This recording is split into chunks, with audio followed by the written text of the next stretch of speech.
అందరికీ నమస్కారం. తెలుగు కథామాలకు స్వాగతం. గోరింటాకు నవల చదువుకుంటున్నాము.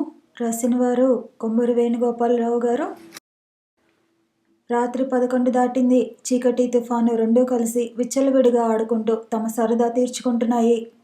ఏం జరుగుతుంది ఇప్పుడు అని ప్రశ్నించుకున్నాడు రాజారావు ఆ ఇంట్లో ఓ గదిలో ఒంటరిగా పడుకొని.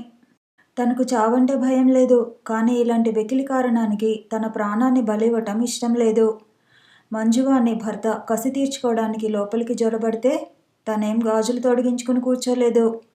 దెబ్బకు దెబ్బ తీయగలడు. పేపర్లో ఎన్ని చూశాడు ఈ మధ్య ఇలాంటి హత్యలు. వాళ్ళంతా వాజమ్మలు.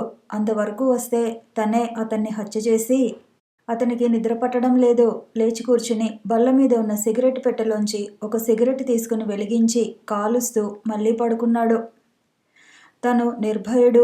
కత్తుల్ని గిత్తుల్ని చూసి జడిసే రకం కాదు. సందేహం లేదు. ఈ పన్నుగడంతా వాడిదే. పగబట్టి తన అంతం చూడాలని పట్టుబట్టాడు. జాగ్రత్తగా కాచుకోవాలి శత్రువును. వచ్చిన గొడవేమిటంటే అతన్ని శత్రువు క్రింద పరిగణించలేకపోతున్నాడు మళ్ళీ. అతని ఆలోచనకు అతనికే నవ్వు వచ్చింది. ఛీ, తను ఇంత అవివేకి అయిపోతున్నాడేమిటి? ఇంకా నిద్రపోవాలనుకున్నాడు. బల్ల మీద చిన్న దీపం మినుకు మినుకుమని వెలుగుతోంది. ఆర్పి పడుకుందామని లేవబోతున్నాడు. ఇంతలో నెమ్మదిగా తలుపు తీసుకుని ఓ మానవాకృతి లోపలికి వచ్చింది. మంజువాణి అన్నాడు రాజారావు తొనకకుండా. అప్పుడు ఆకృతి కొంచెం చేరువకు వచ్చి, నిద్రపోలేదా అని అడిగింది కోమల కంఠంతో. ఊహు, నీ రాక కోసం ఎదురు చూస్తున్నాను అన్నాడు రాజారావు లేవకుండానే. మంజువాణి బల్ల దగ్గర నిలబడి దీపం కొంచెం ఎక్కువ చేస్తూ, నేను వస్తానని మీకెలా తెలుసు అన్నది. ఇన్ని పనులు చేసిన దానివి కొరత ఉంచుతావా అనుకున్నాను. చలిగాలి వేస్తోంది. తలుపు మోయి. అవును, దీపం ఎందుకు పెద్దది చేయటం? చీకట్లో సులభంగా సరాగాలాడుకోవచ్చుగా. ఆమె జవాబు చెప్పకుండా వెళ్ళి తలుపులు గడియ వేసి వచ్చింది. మునిపటికన్నా ఆమె చాలా శుష్కించిపోయి చాలా సాధారణమైన దుస్తులు వేసుకుంది. పాలిపైన వదనంలో జీర్ణరేఖలు ఏవో అలంకారంగానే ఉన్నాయి. మీకు కష్టం కలిగించానని నాకు తెలుసు అంది. రాజారావు కంఠం వరకు దుప్పటి కప్పుకొని బదలకుండా పడుకున్నాడు. అలా ఓ నిమిషం ఆమెకేసి రెప్పవాల్చకుండా చూసి, వచ్చి ఇలా దగ్గర కూర్చో, నేను సిగ్గు పూర్తిగా వదిలేశాను అన్నాడు నెమ్మదిగా. మీరు మంచివారు అంది మంజువాణి అక్కడే నిలబడి. నువ్వంటున్నావా? ఏం, ఒకే జాతికి చెందిన వాళ్ళం. ఒకరికొకరు మంచిగా కనబడటంలో ఆశ్చర్యం ఏమీ లేదని. అయితే నేను కూడా మీ కళ్ళకి. ఆహా, చాలా.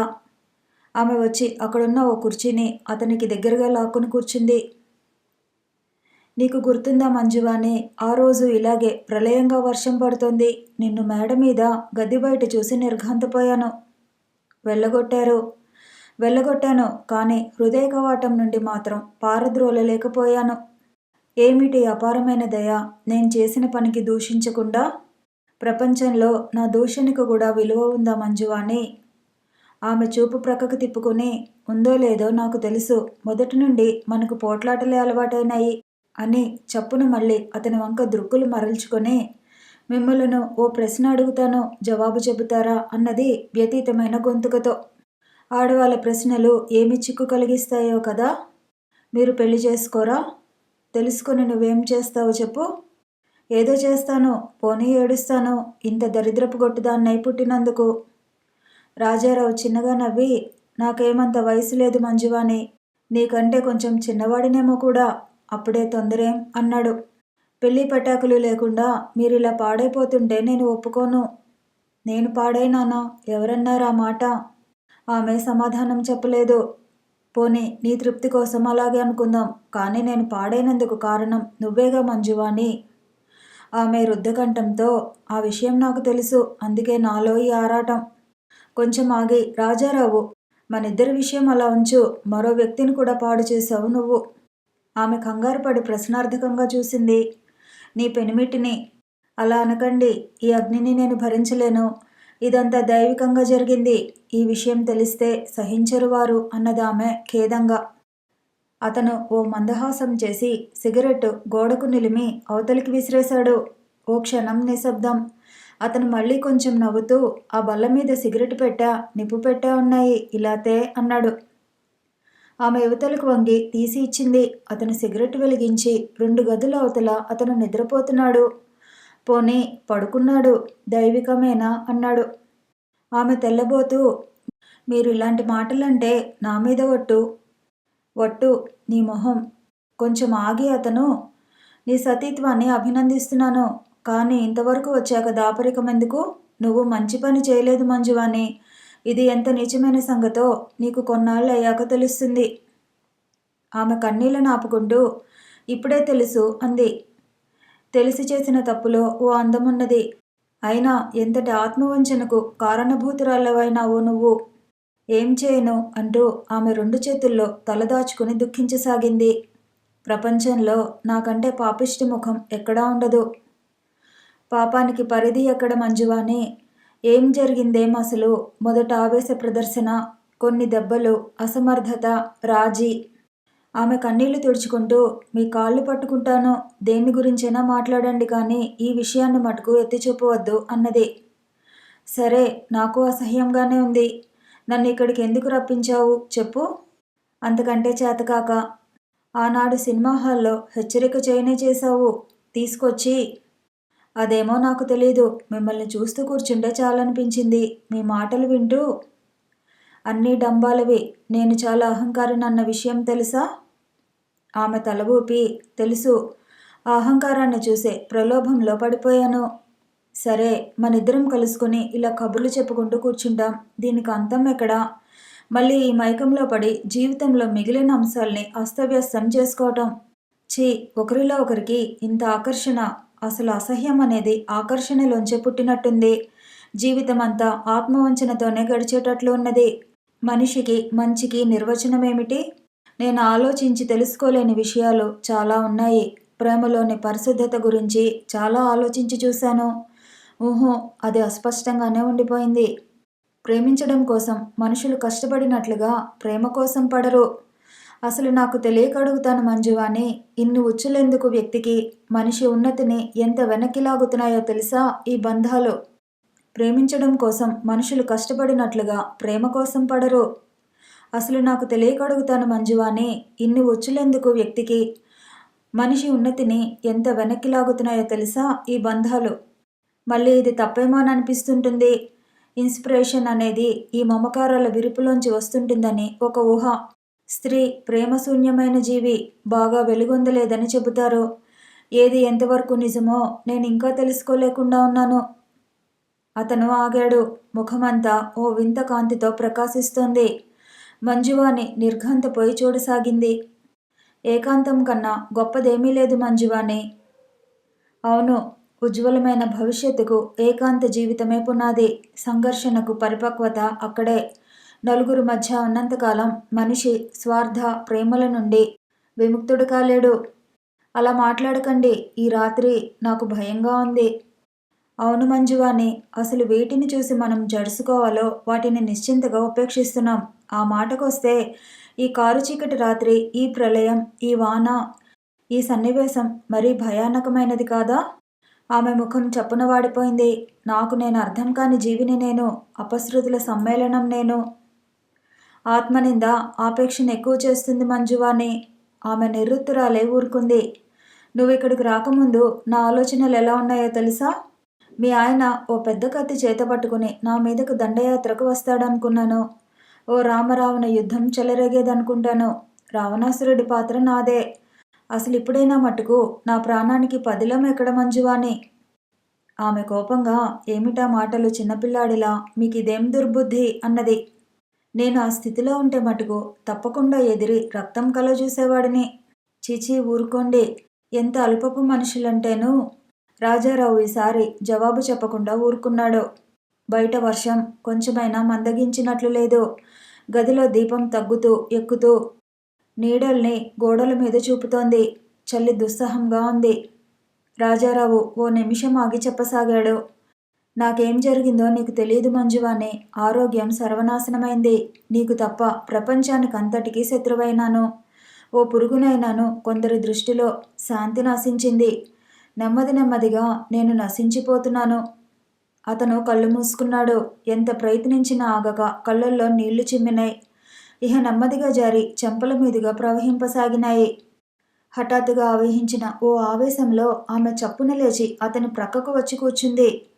జుట్టులోనికి చేయి పోనించి నిమరసాగింది. రాజారావు కళ్ళు తెరవకుండానే ఎవరు, ఏమిటి, ఎందుకు మంజువాణి అన్నాడు. మిమ్మల్ని విడిచిపెట్టి నేను ఉండలేను అన్నదే ఆమె. ఈ విషాదాన్ని గుండెల నిండా నింపుకొని మనమిద్దరం ఏం చేద్దాం చెప్పు? ప్రశ్నలు వేసుకోవద్దు, రాజీ పడిపోదాం కాలానికి. నుదుటి మీద ఓ నీటి బిందువు టప్మని పడింది. ఏడుస్తున్నావా అన్నాడు. ఏడవకేం చేయని చెప్పండి ఈ అధమస్థితిలో. రాజారావుకేదో తెగింపు వచ్చినట్టయింది. చప్పున కళ్ళు తెరిచి ఆమెను సున్నితంగా విడిపించుకొని లేచి కూర్చుని అన్నాడు. మనమిలా వేదనలు వెళ్ళబుచ్చుకుంటూ కాలం గడుపుతుంటే అసలు మరింత సంకట పరిస్థితి అవుతుంది. విడిపోదాం ఇంకా. నీ పేరైనా వినబడని ప్రపంచానికి. అదే మార్గం. ఇంక నాకు సెలవియ్యి. ఆమె అతని చేయి పట్టుకుని వారిస్తూ, ఈ రాత్రివేళ గాలివానలోన పిచ్చేమైనా ఎక్కిందా అంది. అతను విడిపించుకుని లేచి నిలబడి, అవును, పిచ్చే ఎక్కింది. ఇంతకంటే పరిష్కార మార్గం కానరావటం లేదు. తడుస్తాను అంతేగా అంటూ ముందుకు కదిలాడు. ఆమె తొందరగా అతనికి అడ్డు వెళ్ళి, వర్షం తగ్గాక వెళ్ళిపోదురుగాని ఏమిటి అఘాయిత్యం, మీ ఆరోగ్యం. అతను ఆమె 2 భుజాలు పట్టుకుని మెల్లగా తోశాడు. ఆరోగ్యం చట్టుబండలు, నన్ను వారించకు, చావనులే అన్నాడు. ఆమె మళ్ళీ యత్నిస్తూ, ఈ నా ఒక్క తుది కోరిక మన్నించండి. ఇంక మిమ్మల్నేమీ కోరను. మళ్ళీ దర్శనం ఇమ్మని కూడా అడగను. రాజా, ఈ అభాగ్యురాలి ప్రార్థన. ఆమె మళ్ళీ అడ్డు రాబోయింది. కానీ అతన్ని ఆపలేకపోయింది. చివరకు అతను వెళ్ళిపోతుంటే నిస్సహాయంగా కళ్ళప్పగించి చూస్తూ నిలబడింది. అతను తలుపు దాకా వెళ్ళి గడియ తీశాడు. దగ్గరలో ఏదో పెద్ద చప్పుడు. అదే సమయానికి పిడుగుపడింది. ప్రకృతి మంజువాణిని కనికరించింది. రాజారావు గుండె తెగి క్రింద పడినట్లయింది. ఓ వెర్రి కేక వేసి నిలబడిపోయాడు. వెంటనే మతి పోయినట్లు అనిపించింది. ముఖం తెల్లగా పాలిపోయింది. కాళ్ళు గజగజమని వణికిపోతున్నాయి. చూపు సూటిగా ఎటో నిలిచిపోయింది. ఇంతలో లోపలికి దూసుకువచ్చిన గాలికి దీపం చప్పున ఆరిపోయింది. రాజా అని అరిచింది మంజువాణి బలహీన కంఠంతో. చీకట్లో తడుముకుంటూ ఎలాగో అతనున్న చోటుకు పోయింది. అప్పటికి అతను క్రింద పడిపోవడానికి సిద్ధంగా ఉన్నాడు. ఆసరా దొరికేసరికి అనాలోచితంగా ఆమె భుజం మీద చేయి వేసి అదిమి పట్టుకున్నాడు. ఆమె తన చేతిని అతని వీపు చుట్టూ పోనించి అతి కష్టం మీద ఆ చీకట్లో ఎలాగో నడిపించుకుంటూ మంచం దగ్గర చేర్చి పడుకోబెట్టింది. దుప్పటి వదిగి తీసి కంఠం వరకు కప్పి తలుపేద్దామని యువతలకు రాబోతోంది. వెళ్ళకు అన్నాడు రాజారావు ఆమె చేతిని పట్టుకుని వణుకుతున్న గొంతుతో. ఆమె గుండె బ్రద్దలైంది. తలుపు వేసి ఇప్పుడే వస్తా గాద్గిక కంఠంతో అని వెళ్ళి తలుపులు గడియ వేసింది. బల్ల దగ్గరకు వచ్చి నిప్పు పెట్ట వెతికి మళ్ళీ దీపం వెలిగించి వచ్చి అతని ప్రక్కన కూర్చుని ముఖం మీదకు వంగి, ఎలా ఉంది రాజా అని ప్రశ్నించింది ఆదరంగా. మంజు అన్నాడు రాజారావు. ఈ పిలుపు ఆమె నవనాడులు పోయి విద్యుత్తులో కలిసినట్లుగా వణికిపోయింది. చివరకు నేనెందుకు పనికిరాని వాడి క్రింద తయారయ్యాను మంజు. అతని గొంతు అపస్వరాలు పలుకుతోంది. కళ్ళు వాటంతట అవే మూసుకుపోయినట్లుగా బంధింపబడి ఉన్నాయి. ముఖం సర్వసంపదలు పోగొట్టుకున్నంత హృదయ విదారకంగా ఉంది. రాజా ఆమె పిలిచింది మృదువుగా. అతను జవాబు చెప్పలేదు. అసలు వినిపించలేదేమో. ఏదో మత్తు ఆవహించినట్లు స్తబ్దుగా పడి ఉన్నాడు. ఆమె అతని ముఖం కేసి తదేకంగా చూస్తూ కూర్చుంది. తన కళ్ళలోంచి నీళ్లు జలజలమని రాలుతున్నాయి. వాటిని తుడుచుకుంటూ అలా చూస్తూ కూర్చుంది. ఇంతలో ఆమెకు అతనంటే ఆపేక్ష, అనురాగం పొంగి పొరలసాగాయి. ఈ వ్యక్తిని తన నీడలోకి తీసుకుంది. నిజానికి తను తప్ప అతనికి ప్రపంచంలో మరో నీడ లేదు. ఇప్పుడు అతను ఎంత బుకాయించినా, ఎన్నిసార్లు అహంభావ ప్రదర్శన చేసినా తనకు ఒడంబడుతూనే ఉన్నాడు. తనలో కరిగిపోతున్నాడు. ఆమె ఆపుకోలేని ప్రేమతో అతని ముఖం మీదకు వంగి పెదాలను ముద్దు పెట్టుకుంది. వద్దు అన్నాడు రాజారావు కళ్ళు విప్పి బలహీనంగా. ఆమె మళ్ళీ ముద్దు పెట్టుకుంది. మంజు ప్లీజ్. ఆమె లజ్జితురాలే కొంచెం దూరంగా జరిగి కూర్చుంది. అతను ఆమె కోమల హస్తాన్ని వణుకుతున్న తన వేళ్లతో పట్టుకుని, మనం ఈ బంధాల నుండి విముక్తులం అయిపోవాలి మంజు, తప్పదు. నా ఈ అనారోగ్యం తాత్కాలికంగా నా ప్రయాణాన్ని వారించిందంతే. మనం ఇలా పసిపిల్లల్లా ప్రవర్తించకూడదు. ఆమె అతని హృదయంపై తల ఉంచి కన్నీరు విడవసాగింది. తెల్లవారుజామున 5 అయింది. వాన పూర్తిగా వెలిసిపోయింది. దూరంగా అక్కడక్కడ సందడి కూడా ఆరంభమైంది. సెలవు అన్నాడు రాజారావు నిలబడి. పునర్దర్శనం అన్నది మంజువాణి చేతులు జోడించి. చెప్పలేను, ఈ ఊరు విడిచి వెళ్ళేలోగా ఓసారి తప్పక కనిపిస్తాను. నా మీద ప్రమాణం చేయండి, చదువు పాడు చేసుకుని మటుకు పోనని అన్నది మంజువాణి జాలిగా.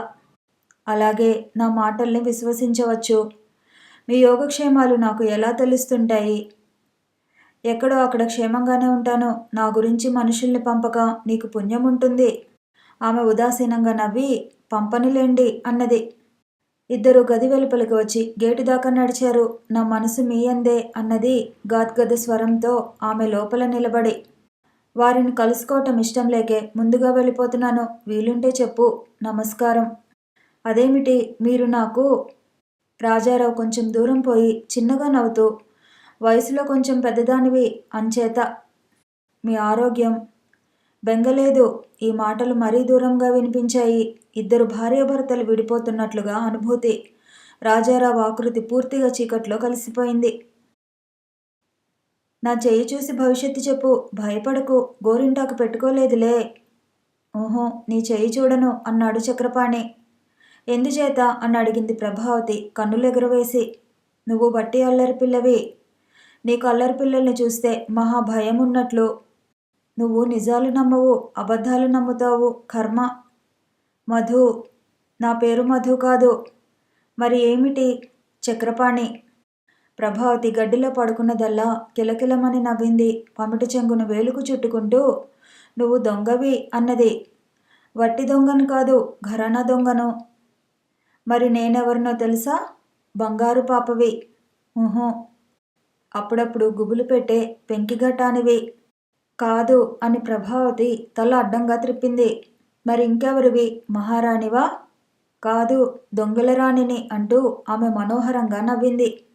మరి చేయి చూడవేం అంది మళ్ళీ. నేను చెప్పినవన్నీ జరగవు, అబద్ధాలు. అవే భలే సరదాగా ఉంటాయి అంటూ ఆమె లేచి కుదురుగా కూర్చుని తన మృదుహస్తాన్ని అతను ముందుకు చాచి, చెప్పు అంది. చక్రపాణి ఇహ విధిలేక ఆమె చేతిని తీసుకుని పరిశీలించసాగాడు. కొన్ని క్షణాలు పోయాక, నువ్వు త్వరలో పెద్దిల్లు కడతావు అన్నాడు. అబ్బా, నా పెనిమిటి కట్టడన్నమాట అయితే. నువ్వు 75 పాళ్ళు ఊహల్లో జీవిస్తావు. నువ్వు దగ్గర లేనప్పుడు ఊహాలోకమే శరణ్యం. నీలో నిరంతరం సంఘర్షణ చెలరేగుతూ ఉంటుంది. అది నీ ఉజ్వల భవిష్యత్తుకు పునాది. నీ గురించే నా సంఘర్షణ. నిన్ను పొందటమే ఉజ్వల భవిష్యత్తు. చక్రపాణి కోపంగా ఆమె చేతిని అవతలికి నెట్టి, నన్ను పొందటం అంత సులభం అనుకున్నావా అన్నాడు. ఏం, నువ్వేమైనా దిగివచ్చావా పైనుండి? చక్రపాణి మాట్లాడలేదు. గర్వం నీకు. నేనే కదా అందంగా ఉంటానని. నీతో మాట్లాడను. నువ్వు మాట్లాడకపోతే అన్నం నీళ్ళు మానేసి ఏడుస్తూ కూర్చుంటాననుకున్నావా? దెబ్బలాడుకుందామా మనం? దెబ్బలాడుకుందామా మనం? ప్రభావతి నవ్వి, సరే మహానుభావ, నిన్ను పొందటం కష్టమనే అనుకుందాం. కష్టమైన పనులు చేయటం నాకు ఇష్టం అన్నది. అది కాదులే, నీకు అర్థం కాదు. ఏమిటయ్యా బాబు నీ వేదన? అసలు ఒకరికొకరు ఎప్పుడూ అర్థం కాకూడదులే. చక్రపాణి లేచి నిల్చుని, ఏమిటయ్యా బాబు నీ వేదన? అసలు ఒకరికొకరు ఎప్పుడూ అర్థం కాకూడదులే. చక్రపాణి లేచి నిల్చుని, నీతో మాట్లాడడం అంటే నాకు ఒళ్ళుమంట, వెళతాను అన్నాడు. చిత్తం, మళ్ళీ నన్ను వెతుక్కుంటూ రావటం ఎప్పుడు? ఇహ రాను. పోనీ నేనే వచ్చేదా? ఎక్కడికి? నీ గదికి. ఎందుకు? ముద్దులు మూటగట్టే నీ ముఖం చూస్తూ కూర్చోడానికి. మరి ఎప్పుడు వస్తావు అని అడిగాడు చక్రపాణి కసిగా. రాత్రికి. ప్రభావతి కొంటెగా నవ్వుతోంది. చెస్ అని అతను అక్కడి నుంచి గబగబా వెళ్ళిపోయాడు. ప్రభావతి చేయి ఊపుతూ, మధు మర్చిపోబోకు. పో పాడుపిల్ల. చక్రపాణి గదికి వచ్చాడు. బ్రహ్మానందం అతని ముఖం వంక చూస్తూ అలా నవ్వాడు. అలా నవ్వొద్దని చాలాసార్లు చెప్పాను అన్నాడు పాణి కుర్చీలో కూర్చుంటూ. ఎవరిని పాడు చేస్తున్నావు మళ్ళీ అని అడిగాడు బ్రహ్మానందం నవ్వు కట్టిపెట్టి. నీకు అర్థం కాదులే, నన్ను మరమ్మతు చేసుకుంటున్నాను. ఈ నిరంతర తపన భరించలేను. అందుకని ఇతరుల జీవితాలు నాశనం చేస్తావా నీ ఆకర్షణని ఎరగా ఉపయోగించి? అదేం లేదు, నేను ఓడిపోతున్నాను కాదు, ఓ ఒడ్డుకు చేరుకుంటున్నాను. నిన్ను చూస్తే నీకు భయం వేయటం లేదా అని అడిగాడు బ్రహ్మానందం. ఎందుకు? నేనేం అపరాధం చేశాను? ఈ సున్నితమైన మనసు, ఈ వికసించని భావాలు క్రూరంగా కనిపిస్తున్నాయా నీ కంటికి? అడిగాడు చక్రపాణి తీక్షణంగా. ఓ వికృత హాసం వెలువడింది బ్రహ్మానందం పెదవుల నుండి. అదే జవాబు.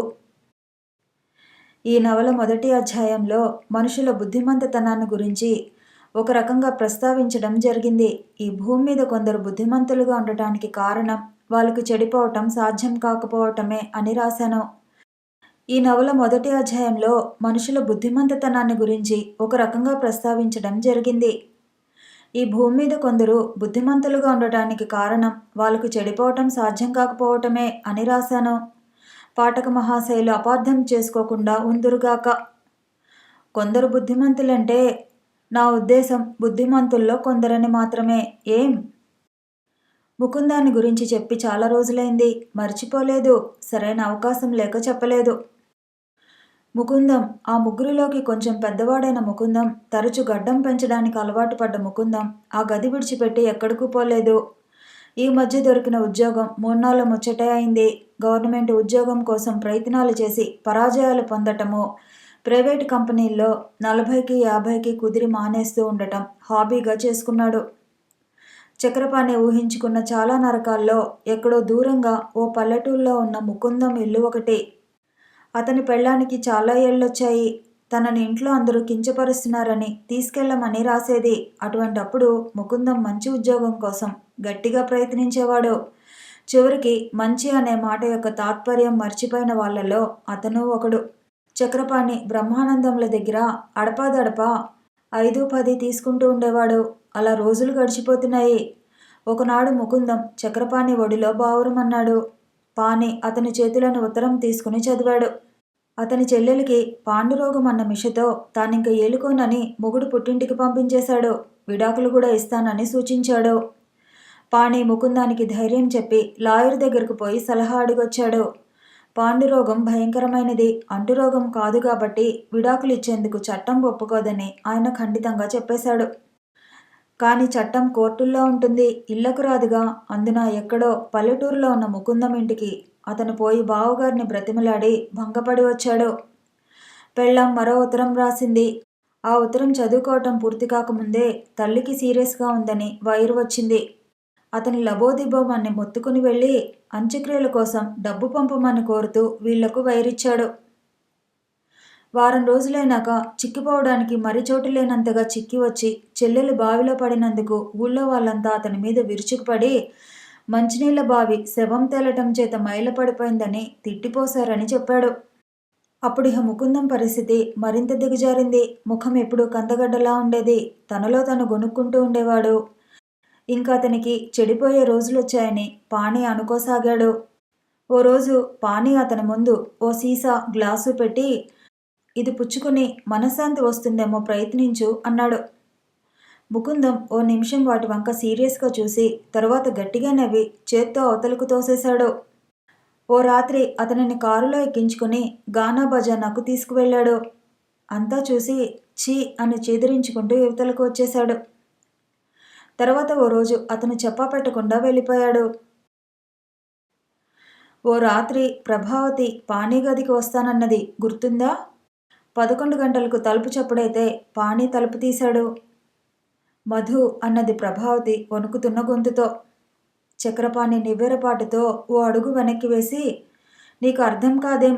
సిగ్గులేదు ఇంత రాత్రివేళ? నేను మధువును కాదు, పాణిని అన్నాడు.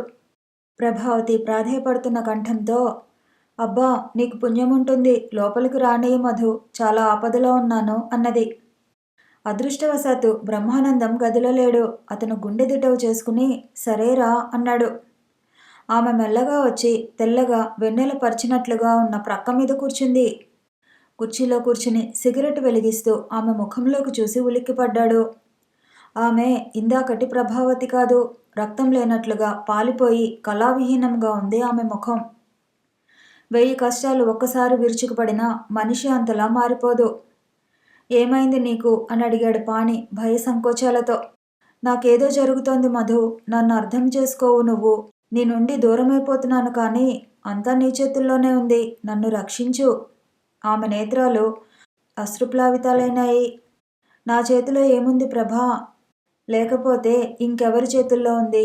నేను నీదాన్ని, నన్ను నీలో ఐక్యం చేసుకో. నన్నెవరో ఎత్తుకుపోదామని చూస్తున్నారు. ఈ బాధ నేను భరించలేను. విధి తన వికృత హస్తాలు విప్పుతోంది. నన్ను పెళ్లి చేసుకో మధు, నన్ను పెళ్లి చేసుకో.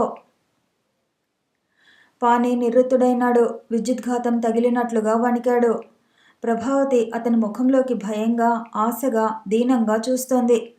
అతను మెల్లగా లేచాడు. ఎత్తైన అతని మూర్తి అనుమాన సంకోచాలతో దహించుకుపోతోంది. చివరకు ఆమె దగ్గరకు వెళ్ళాడు.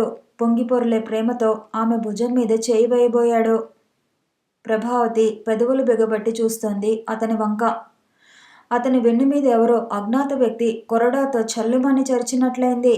అదే హెచ్చరిక. నేను తగను అంటూ గోడవైపు తిరిగాడు. రాజారావు 2వ ఏడు పరీక్షలు రాశాడు. అతనికి తృప్తిగానే ఉంది. అతను ఇదివరకు ఏ ఇంట్లో అయితే ఉన్నాడో అక్కడి నుండి మారలేదు. ఈ వ్యవధిలో అతను మంజువాణిని ఎప్పుడూ కలుసుకోలేదు. ఆమె భర్త కూడా అతనికి వీధుల్లో గాని మరి ఎక్కడా తటస్థపడలేదు. సౌదామిని పరీక్షలైనాక అత్తవారింటికి వెళ్ళిపోయింది. అక్కడి నుండి ఓ ఉత్తరం మాత్రం రాసింది. విశేషాలేమీ లేవు అందులో. సమస్యలను గురించి చర్చ లేదు. బావున్నాను, అలవాటు పడుతూ అని రాసింది. బహుశా కొన్ని రోజుల్లో చక్రపాణి ఈ ఊరు రావచ్చు. అతన్ని కలుసుకుని చాలా రోజులైంది. చాలా కబుర్లు ఉంటాయి తమ మధ్య. అతను వచ్చే వరకు ఈ ఊళ్ళో గోళ్ళు గిల్లుకుంటూ కూర్చోవటమేనా, లేక ఓసారి తమ ఊరు పోయి వస్తే బాగుంటుందా? ఇంకా ఇక్కడి జీవితం ఇంచుమించు పూర్తయినట్టే. కొత్త అధ్యాయం వెతుక్కోవాలి. అది ఎలా ఉంటుంది? తను ఏమవుతాడు? బహుశా పరీక్ష పాసు కావచ్చుననే అనుకుంటున్నా. తరువాత ఓసారి పాణి వాళ్ళ ఇంటికి వెళ్ళి వచ్చాడు. పాణి తండ్రి చాలా ఆప్యాయంగా మాట్లాడాడు. మాటల్లో తన కొడుకు పెళ్లి తొందరలో చేసివేద్దామని ఉందన్న ఉద్దేశం వెలిబుచ్చాడు. ఓ రోజు రాజారావుకు హఠాత్తుగా మంజువాణిని కలుసుకోవాలన్న ఉద్దేశం కలిగింది. ఇక్కడి నుండి వెళ్ళబోయేలోగా ఆమెను ఓసారి కలుసుకుంటానని మాట ఇచ్చాడు. తను మళ్ళీ మళ్ళీ రావటం పడుతుందో పడదో. ఇన్నాళ్ళ నుంచి ఆమె ఎప్పుడూ గుర్తుకు వచ్చి కలవరపరుస్తూనే ఉంది మంజువాణి. ఆ రాత్రి సంఘటనను తను జీవితాంతం మరువలేడు. ఆమె తన జీవితంలో ఓ పాత్ర అయింది. ఆమెను కలుసుకోకుండా ఇన్నాళ్ళు ఉన్నాడంటే, ఆమెను శాశ్వతంగా విడిచిపెట్టిపోవడానికి సన్నద్ధుడయ్యాడంటే తను చాలా శక్తిమంతుడై ఉండాలి. పోనీ కఠినుడు. రాత్రి 8 గంటల వేళ రిక్షా మీద బయలుదేరాడు. ఇరుగు పొరుగు చూస్తారన్న సంకోచం ఉంది. అయినా అది కూడా అతిక్రమించి ఓసారి అటు ఇటు చూసి లోపలకు ప్రవేశించాడు. ఎవరు కావాలండి అని లోపల నుండి ఓ మృదుమధురమైన కంఠం వినిపించింది. అతను ఉలిక్కిపడి నిల్చుండిపోయాడు. ఈ కంఠం మంజువానిది కాదు. తలెత్తి చూడలేక మంజువాని అనబోతూ నాలిక కొరుక్కుని ఆఫీసర్ గారి పేరు చెప్పాడు. వాళ్ళు ఇప్పుడు ఇక్కడ లేరండి, ఖాళీ చేసి వెళ్ళిపోయారు. 1 రోజులైంది మేము వచ్చి చేరి. ఎక్కడికి పోయారో తెలుసునా అండి అని అడిగాడు ఈసారి తల ఎత్తి. ఆమె తెలియదని చెప్పింది. రాజారావు వెనక్కి తిరిగి వచ్చేశాడు. ఎలా ఇప్పుడు? మంజువాణిని కలుసుకోవటం సమస్య అయింది. ఆమెను చూడాలన్న కోరిక గట్టిగా కలిగాక క్షణం క్షణం ఆమె తలుపుకు వచ్చి బాధించసాగింది. మరో 3-4 రోజులు అస్థిమితంగా గడిచిపోయాయి. ఓ రోజున అదృష్టం పాంచాలి రూపంలో బజారులో ప్రత్యక్షమైంది. ఆమె అతన్ని చూడలేదు. పాంచాలి అని పిలిచాడు రాజారావు వెనక నుండి గబగబా నడిచి వెళ్ళి. ఆమె తల త్రిప్పి చూసి ఆనందంగా బాబుగారా అంది. నీతో కొంచెం మాట్లాడాలి, ఆ ప్రక్కకి పోదాంరా అని రాజారావు ఆమెను వెంటబెట్టుకుని ఓ చిన్న సందు మొదట్లోకి వచ్చాడు. చెప్పండి అన్నట్లు పాంచాలి ప్రశ్నార్థకంగా చూసింది. అమ్మగారెక్కడ ఇప్పుడు ఉండటం అని అడిగాడు రాజారావు. పాంచాలి ముసిముసిగా నవ్వి రండి, నా వెంట తీసుకుపోతాను అంది. అక్కరలేదు, గుర్తు చెప్పు, ఈ పట్నంలో ఇల్లు ఏ మూల ఉన్నా కనుక్కోగలనులే అన్నాడు రాజారావు. సరేనని పాంచాలి ఇల్లు ఎక్కడ ఉందో ఆ గుర్తులన్నీ వివరించి వెళతారా బాబుగారు అంది. ఏదో చేస్తాలే అని అతను అక్కడి నుంచి తప్పించుకుని వచ్చేశాడు. ఆ సాయంత్రం కనుచీకటి పడుతున్న సమయానికి రాజారావు గాంధీనగర్ వెళ్ళి కొంచెం తారట్లాడాక చివరికి ఒక ఇంటి ముందు తాశ్చారం చేస్తూ నిల్చున్నాడు. ఇదే ఇల్లు, బోర్డు కూడా ఉంది. అయితే కాపురం మేడ మీదలా ఉంది. కొంచెం తటపటాయించి మెట్లెక్కిపోయాడు. హాల్లో ఆఫీసర్ గారు ఈజీ చైర్లో కూర్చుని ఏదో చదువుతున్నాడు. అలికిడి విని తలెత్తి చూసి మీరా అన్నాడు. మళ్ళీ వెంటనే ఏమిటి అన్నాడు. రాజారావుకు అక్కడ నిల్చోబుద్ధి పుట్టక మంజువాణి కోసం అంటూ లోపలికి నడవబోయాడు. ఆగు అన్నాడు ఆయన లేచి నిల్చుని. ఎందుకు అన్నాడు రాజారావు ఆగి. నా భార్య కోసం నా ఇంట్లో జొరబడే దమ్మెక్కడిది నీకు? రాజారావు సూటిగా ఆయన ముఖం కేసి చూస్తూ నువ్వే ఇచ్చావు అన్నాడు. నేను ఇచ్చానా? అవాచ్యాలు పలుకుతున్నావు. ఈ పోకిరి వేషాలు నా ముందు పనికిరావు. నేను పరువు ప్రతిష్ట గలవాణ్ణి అంటూ ఆయన కళ్ళెర్రజేశాడు. గలాభా విని మంజువాణి గది నుండి బయటకు వచ్చి భయంతో వణికిపోయి నీరసంగా గోడ కానుకొని నిలబడింది. రాజారావుకు కోపం వచ్చింది. 2 మాటలు చెప్పిపోదామని వచ్చాను, మరి మాట్లాడక తప్పదు అన్నాడు.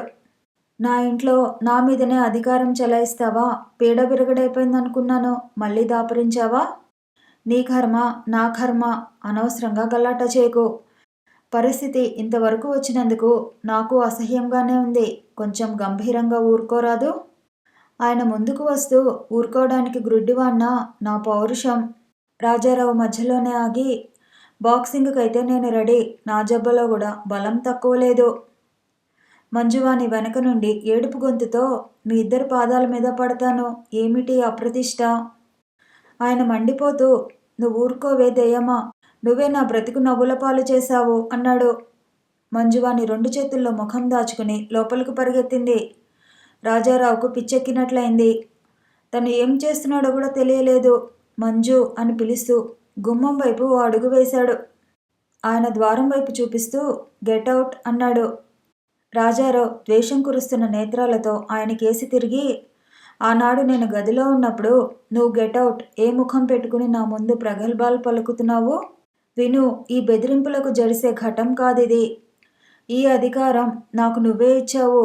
నాకు పిచ్చెక్కింది. రా, ఇద్దరం వీధిని పడి ఒకరి పరువు ఒకరం తీసుకుందాం.